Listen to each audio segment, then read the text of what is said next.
Stevia, sucralose, sucrose. The bitter truth. Plants do processes to give animals oxygen, and animals respirate to give plants carbon dioxide in return. Plants go an extra mile and provide our species with our foundational energy source, carbohydrates. One important cellular process for all of us is the metabolism of glucose, a monosaccharide sugar, aka a carbohydrate. Glucose and fructose, both natural products in the photosynthesis process in plants, combine in a 50-50 ratio to create the disaccharide sugar, sucrose. In layman terms, sucrose is regular table sugar.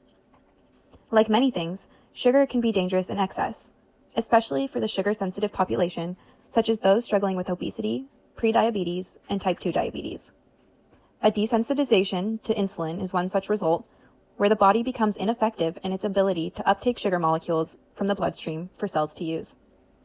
The proper functioning of insulin, a hormone, is important because it acts as the quote-unquote key that unlocks the glucose channel for sugar to enter the cell. Secondly, unideal glucose regulation is commonplace in patients with obesity and type 2 diabetes, furthering the risks of excessive sugar intake. Science made a move to adapt, and thus was born artificial sweeteners, or sugar replacements.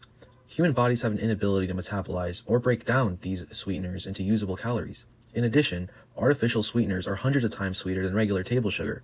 In simple terms, this means, unlike sucrose, sugar replacements are manufactured to provide people with a big sweet bang for a little caloric buck.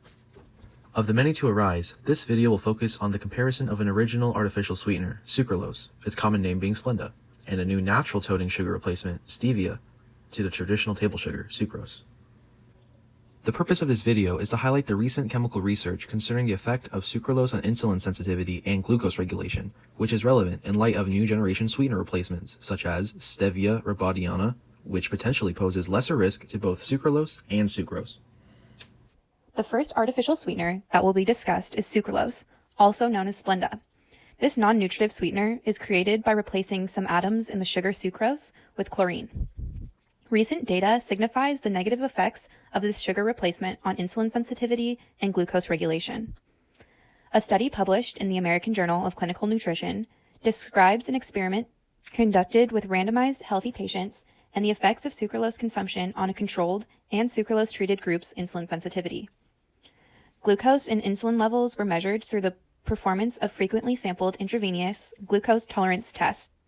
Simply, the patient's blood glucose levels were carefully monitored. It was found the group consuming sucralose over a 2-week period experienced a significant 17.7% decrease in insulin sensitivity. This is significant because as insulin sensitivity decreases, the body's ability to effectively transport glucose from the bloodstream also decreases, leading to an unusually high level of glucose built up in the bloodstream. This is often the beginning steps of patients developing type 2 diabetes. However, this study recognizes the limitations in research needed to make a clear conclusion on the consumption of sucralose and the mechanisms causing insulin sensitivity to decrease in response to it. As for the next artificial sweetener, steviol glycosides are the extract of the Stevia rebaudiana plant and are considered a newer generation of sugar replacements. Another recent study from 2018 reports that fasting blood glucose levels of both healthy and type 2 diabetic patients remained in the healthy range after extended consumption of stevia.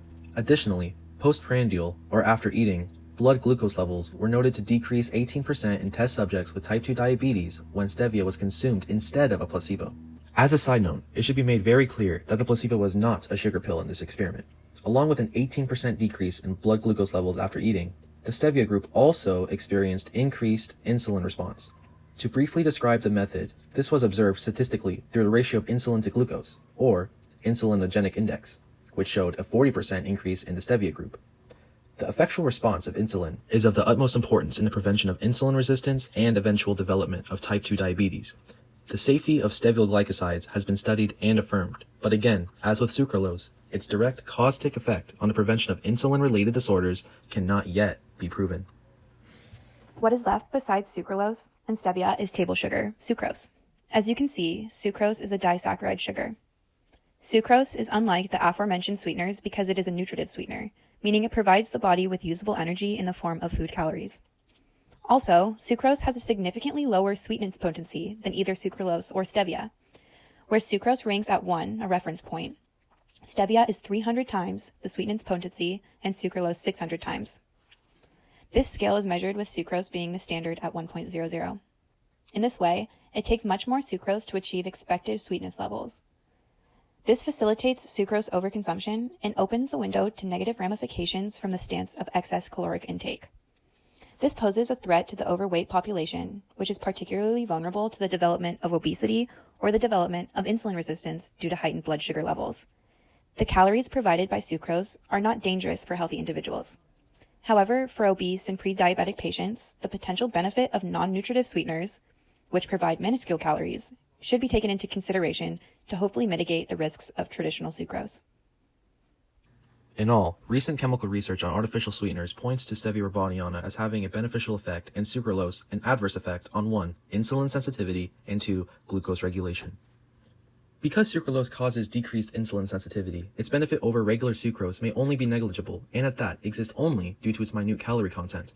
However, the non-nutritive sugar replacement, stevia rebaudiana, provides a promising alternative to sucrose, both due to its favorable effect on postprandial glucose levels and insulinogenic index. Considering all points of recent research, there is still no conclusive answer to which sweetener is best for all types of people.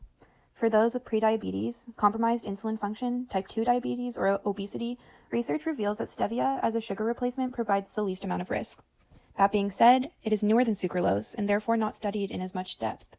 This leaves a large amount of research that needs to be done on artificial sweeteners in the future, especially research examining the exact biochemical processes that change under the influence of a non-nutritive sugar replacement.